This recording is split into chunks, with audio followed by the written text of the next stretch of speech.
All right, welcome back. Let's jump right into another deep dive, shall we? This time we're tackling question 2 from your grade 12 art exam. You know, the one with all those big revolutionary art movements. We're talking Dada, Surrealism, pop art, abstract expressionism, the whole shebang. You've got your notes, your textbooks, maybe even some scribbled thoughts of your own, and we're here to help you make sense of it all. Absolutely. But we don't just want you to memorize names and dates. We want you to really understand these movements, why they happen, what makes each one unique, and most importantly, how you can use that knowledge to absolutely nail that exam. That's the goal, right? Ah, To not just learn the facts, but to actually see these movements as part of a bigger conversation, a story about art and how it reflects the world around us. exactly. So, shall we dive in? Where do you want to start? Gotta, maybe. That's always a good one to get the conversation going. Okay, Dada. Now, this one always felt a bit like a puzzle to me. You've got these artists doing all sorts of, well, weird things. Nonsense poems, collages made from random scraps, performances that seem more like pranks than art. Where do we even begin to make sense of it all? Well, you've got to start with a context. Picture this. It's 1916, the world is in the middle of World War I, and a group of artists in Zurich are basically looking around and saying, this is madness. The world has gone crazy. Their art is a reflection of that madness. Exactly. They were rejecting everything. Logic, reason, even traditional ideas of beauty. Dada art is chaotic, nonsensical, sometimes even deliberately ugly. It's like a giant wake-up call to a world that seemed to have lost its mind. So it's not just about making weird art for the sake of being weird. There's a deeper meaning tied to what was happening in the world at that time. Precisely. Let's take Hugo Ball, for example. He was a poet, one of the founders of Dada. His sound poem, Karawan, is this jumble of made-up syllables, more like chanting than actual words. And he'd perform it wearing this outrageous cardboard costume, like a walking sculpture of absurdity. Okay, I've seen pictures of that. Definitely memorable. But what's the point of a poem that doesn't actually mean anything? Well, think about it. It's about the breakdown of communication, the feeling that language itself has failed in the face of such horror. This was a time when reason and logic had led to the trenches of World War I. Dada is basically saying, we need a new way to express ourselves, a way that reflects the absurdity of the world around us. So they're using absurdity as a mirror to reflect the absurdity of war itself. Exactly. And then you've got Marcel Duchamp, probably the most famous Dadaist. He takes a urinal, turns it upside down, calls it fountain, and suddenly everyone is arguing about what art even is. Oh, yeah, that's the one you always see in art history books, the urinal. But I never really understood why it was such a big deal. It's about the artist's choice, their intention.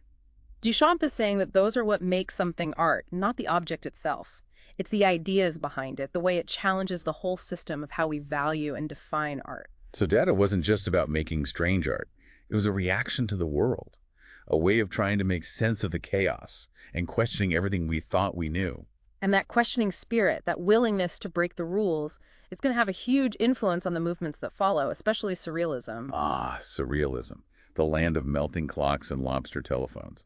But I'm guessing there's more to it than just weird imagery. Oh, absolutely. If Dada was the rebellious teenager, Surrealism is the deep thinker.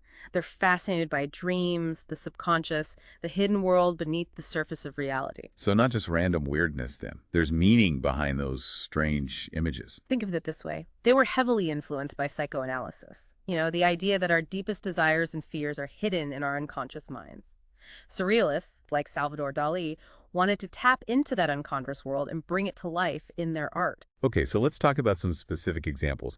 I mean, everyone knows Dali's melting clocks in The Persistence of Memory, but what are we actually supposed to take away from that image? Well, it's such a powerful image, isn't it? Those melting clocks, that distorted landscape. It creates this feeling of unease, like reality itself is slipping away. You could interpret it as a commentary on the passage of time, the unreliability of memory, maybe even the fear of our own mortality. It definitely makes you think.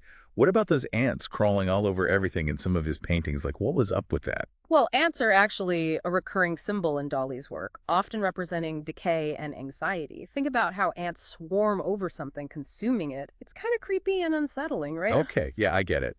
So he's using those images to represent deeper emotions and ideas, not just random creepy crawlies after all. Exactly. And Dali wasn't the only surrealist exploring these themes. You've got Joan Miro with his playful biomorphic forms and bold colors. Miro. Now, his work is the one that always looked to me like a child just scribbled all over the canvas.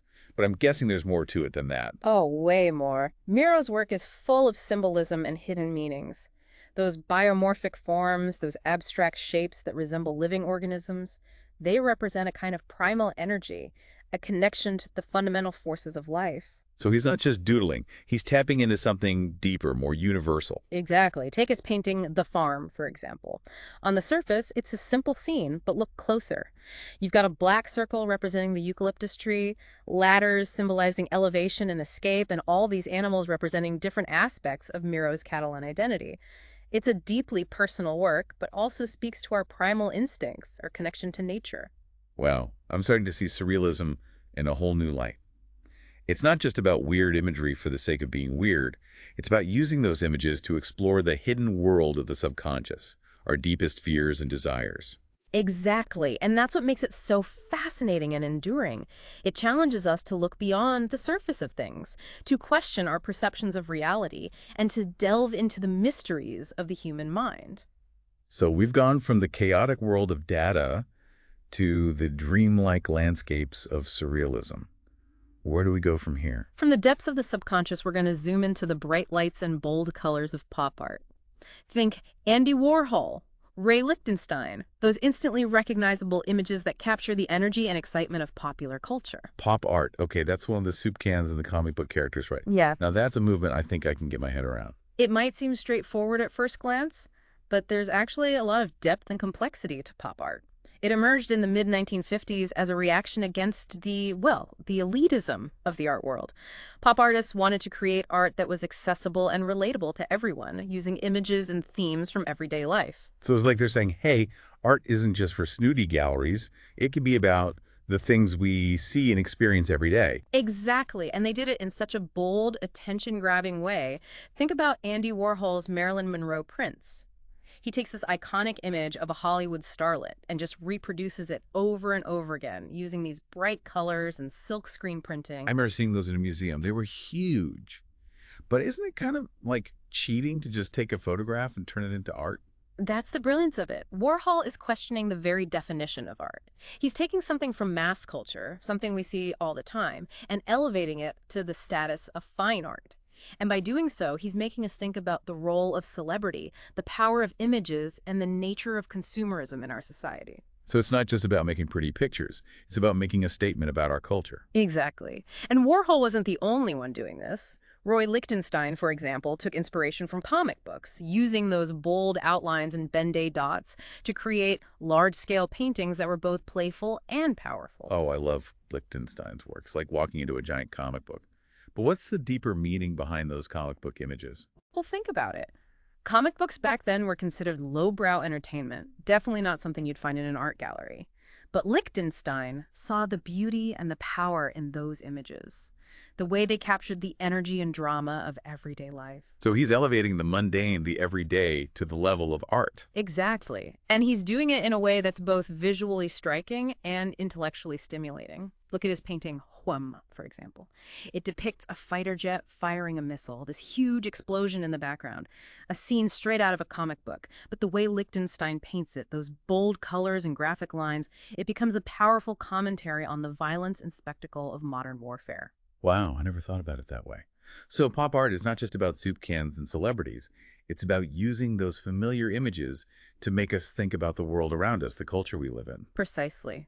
And it's a movement that continues to influence artists today, long after its heyday in the 1960s. It's a reminder that art can be found anywhere in the everyday objects and experiences that surround us. Okay, I'm officially a pop art convert. But we've still got one more movement to tackle. Abstract Expressionism. Now, this one always seemed a little intimidating to me. All those drips and splatters and giant canvases. Is there like a secret code I need to crack to understand it? No secret code. Abstract Expressionism is all about feeling, not just seeing. It emerged in the 1940s and 50s in New York City, a time marked by both anxiety and optimism after World War II. These artists weren't trying to depict recognizable objects or scenes. They were focused on expressing inner emotions and experiences through abstract forms and gestures. So it's like they're painting their feelings. In a way, yes. Think about Jackson Pollock, the most famous abstract expressionist. He developed this revolutionary drip technique where he'd literally drip, pour, and splatter paint onto a canvas laid out on the floor. It was as much about the physical act of painting as it was about the finished product. Yeah, I've seen videos of him doing that. It's wild. But what are we even supposed to see in those drips and splatters? Right. Well, look at a painting like Autumn Rhythm, number 30. You see this intricate web of lines and colors created through those seemingly chaotic movements. But within that chaos, there's a sense of rhythm, of balance, of raw energy. It's not about representing something specific, but capturing the feeling of a moment, the intensity of the creative process itself. So it's about the emotion behind the brushstrokes, not necessarily what those brushstrokes actually create. Exactly. And then you've got Mark Rothko, who took a very different approach to abstract expressionism. His paintings are known as color field paintings. They consist of large blocks of color that seem to just float on the canvas. They're much more contemplative, almost meditative in nature. I remember seeing a Rothko in a museum once. It was just two giant rectangles of red. And I have to admit, I didn't get it at all. That's the thing about Rothko's work. It's not about understanding it intellectually. It's about experiencing it emotionally. Those blocks of color, those subtle variations in tone and hue, they're meant to evoke a feeling in the viewer. It could be a feeling of peace, of sadness, of awe, of the sublime. So it's like he's using color to communicate emotions directly, bypassing the need for recognizable imagery. Exactly. Abstract expressionism is about connecting with something deeper, something beyond the surface of things.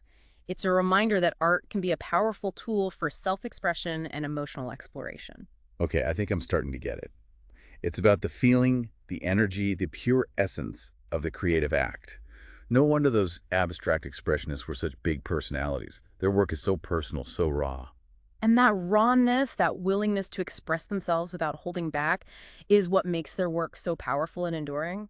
They paved the way for so many artists who followed, challenging the very definition of what art could be.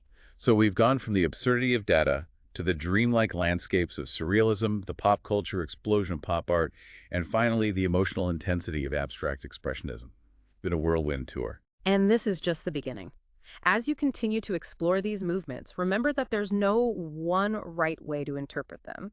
What matters is that you engage with the work, think critically, and develop your own unique understanding. Exactly. And don't be afraid to let your imagination run wild. Connect the dots, look for patterns, and most importantly, trust your own instincts. After all, the most insightful interpretations are the ones that come from your own personal engagement with the art. Now, before we dive into some specific comparisons and creative exercises to help you ace that exam, let's take a quick break. We'll be back in a flash with more Art World adventures. All right, so we've laid down the groundwork, those big ideas behind these four massive movements: Dada, Surrealism, pop art, and abstract expressionism.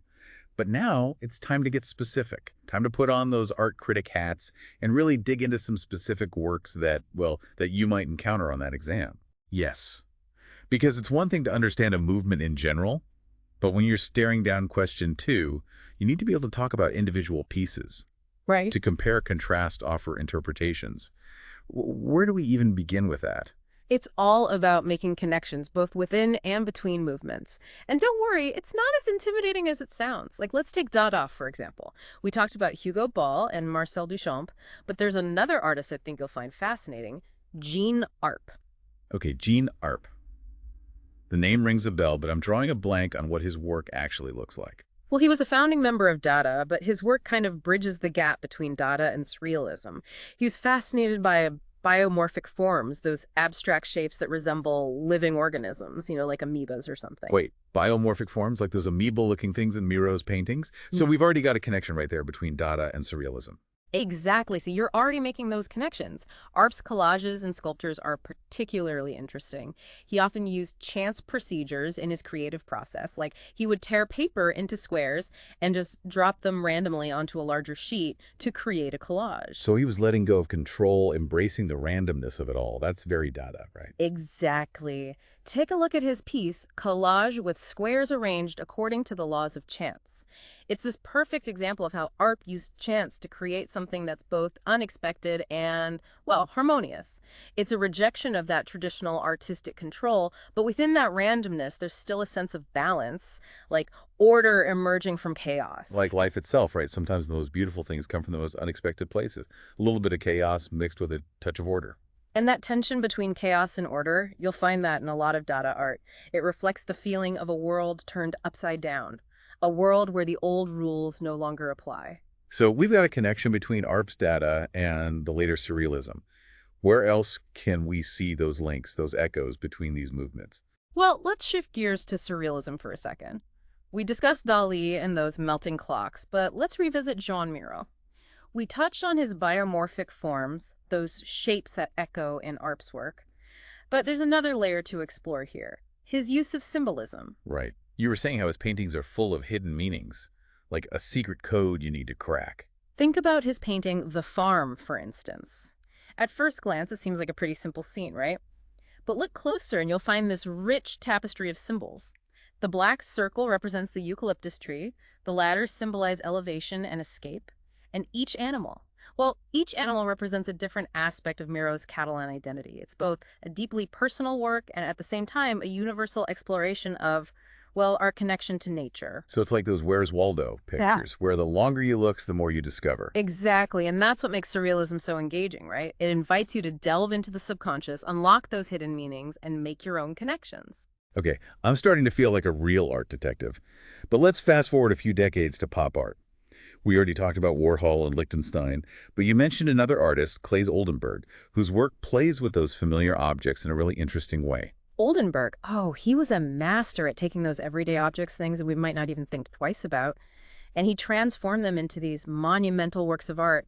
He created these giant soft sculptures of things like hamburgers, ice cream cones, even a giant three-way plug. A giant soft plug. Okay, now that's definitely attention-grabbing. But what's the point of making something so ordinary into a giant, squishy sculpture? It's about challenging our perceptions of the world. By making these everyday objects soft and oversized, Oldenburg forces us to see them in a new light. He's taking the mundane and, well, making it monumental, blurring the lines between art and everyday life. So it's like he's saying, hey, look again.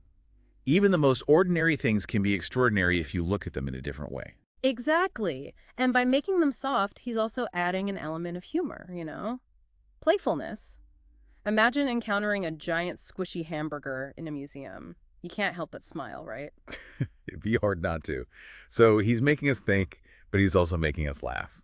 I like that. And that's one of the things that makes pop art so appealing, right? It's accessible, engaging, and it often has that sense of wit and irony.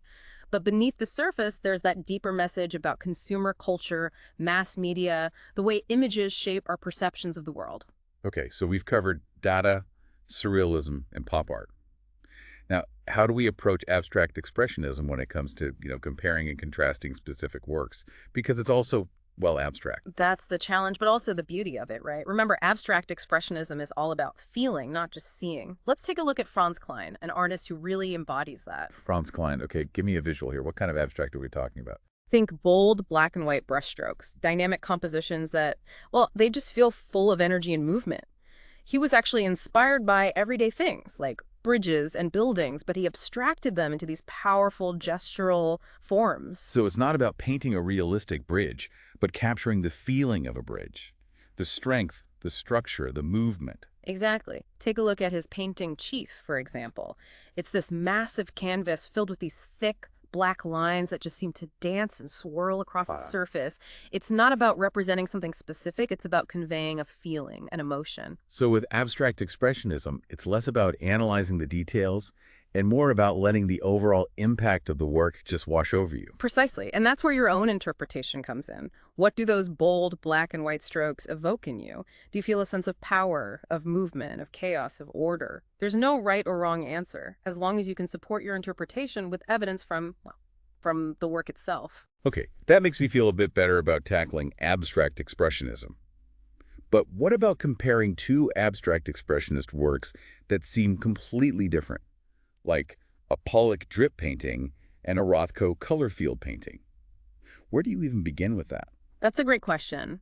And it really gets to the heart of what the exam is asking you to do, right? To think critically, to draw connections. Remember, Pollock and Rothko were both part of the same movement, but they had very different approaches. Yeah, Pollock was all about action, movement, that almost violent energy in his drip technique, while Rothko was much more, well, calm, meditative, with those big blocks of color. Yeah. It's hard to see how they fit together sometimes. Exactly. But that contrast, that's where the interesting conversation begins. They're both trying to express something profound and emotional, but they're using different visual languages to do it. So when I'm comparing them, I should focus on those differences in technique, but also try to find that common thread, that shared goal of, well, emotional expression. Exactly. Think about how their work makes you feel, what emotions it evokes. Do you feel a sense of energy and dynamism in Pollock's work? Do you feel a sense of peace and contemplation in Rothko's work? So I can talk about the differences in their style, but also point out that they're both trying to reach the viewer on a deeper emotional level. Precisely. And that's where your own insights and interpretations become so important. There's no one right answer, as long as you can back up your ideas with evidence from the works themselves. Remember, the exam isn't just about regurgitating facts, it's about demonstrating your understanding, showing that you can think critically about art. Okay, I'm starting to feel a lot more confident about tackling those comparisons. But before we get too deep into specific examples, maybe we should take a break and come back fresh for that final stretch. Actually, I think we're on a roll. Let's keep this momentum going and dive right into some specific examples of works you might encounter on the exam. All right, challenge accepted. Bring on those masterpieces. Okay, so let's put all this knowledge into practice. Remember, question 2 on your exam isn't just about, rattling off facts about these art movements. It's about showing that you can really look at a work of art and offer a thoughtful interpretation. And that's where things get really interesting. Okay, so it's not just memorizing dates and artist names. I actually have to, have an opinion. Exactly. But don't worry, it's not about having the right opinion. It's about supporting your ideas with evidence from the artwork itself. Think of yourself as like an art detective looking for clues and piecing together a story. I like that. So where should we start our investigation? Maybe back with Dada. It seems like the furthest away from what we usually think of as, art. Perfect. Yeah. Let's revisit Marcel Duchamp's fountain, that infamous upside-down urinal. We've talked about how it challenged the definition of art, but let's go deeper. What else could it represent? Well, we know it was created during World War I, a time of incredible upheaval and social change. Yeah. Could it be a comment on the absurdity of the world at that time? Like everything's been turned upside down, even things we thought were fixed and unchanging? Exactly. You're connecting the artwork to its historical context, which is crucial for a strong interpretation. Yeah. You could also argue that it's a critique of the art world itself, mocking the idea of high art, and suggesting that anything can be art if the artist intends it to be. So it's like he's poking fun at the whole system, saying, hey, if this urinal can be art, then what are we even doing here? Precisely. And that's the beauty of Dada, right? It challenges us to question everything, to think outside the box, and there's no one right answer. What matters is that you can support your interpretation with evidence from the work itself and its context. Okay, I'm starting to get the hang of this. So how would we approach a surrealist work, say Dali's The Persistence of Memory, with those melting clocks? Remember, surrealism is all about tapping into the subconscious, exploring the world of dreams and desires. So when you look at those melting clocks, what comes to mind? What feelings do they evoke in you? Well, they definitely give me a sense of unease, like time is slipping away. Yeah. Or maybe that reality itself isn't as solid as we think it is. Could it be about the fear of losing control of things changing in ways we can't predict?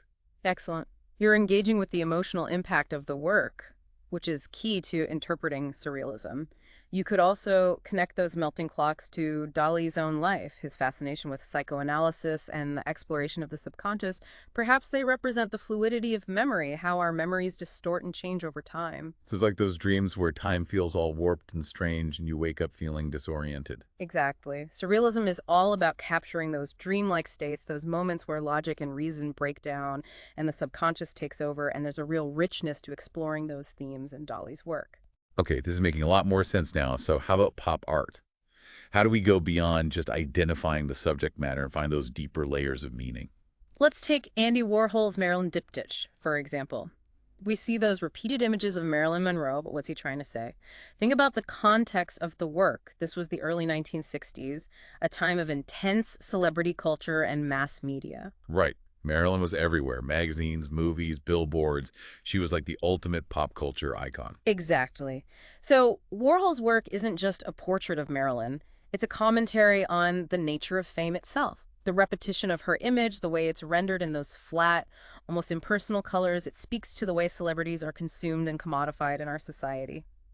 It's like he's saying, this is what we do with our idols. We reproduce them, we consume them, and ultimately we discard them. It's like how her face becomes almost a product, like a can of soup on a shelf, just repeated over and over again, and that fading on the right side. It's like she's disappearing, losing her individuality. Exactly. You're seeing those deeper layers of meaning connecting the work to its cultural context. And that's what sets a good interpretation apart from just a basic description. Okay, so how about abstract expressionism? That one still feels a bit daunting. How do you even begin to interpret a painting that doesn't have any recognizable objects in it? Remember, abstract expressionism is all about feeling, not just seeing. Let's take Jackson Pollock's Autumn Rhythm, number 30, as an example. We see those drips and splatters of paint, but what do they represent? What emotions do they evoke in you? Honestly, it makes me feel a bit overwhelmed, like I'm caught in this whirlwind of energy and chaos. But there's also a sense of rhythm, like a dance or a musical composition. Excellent.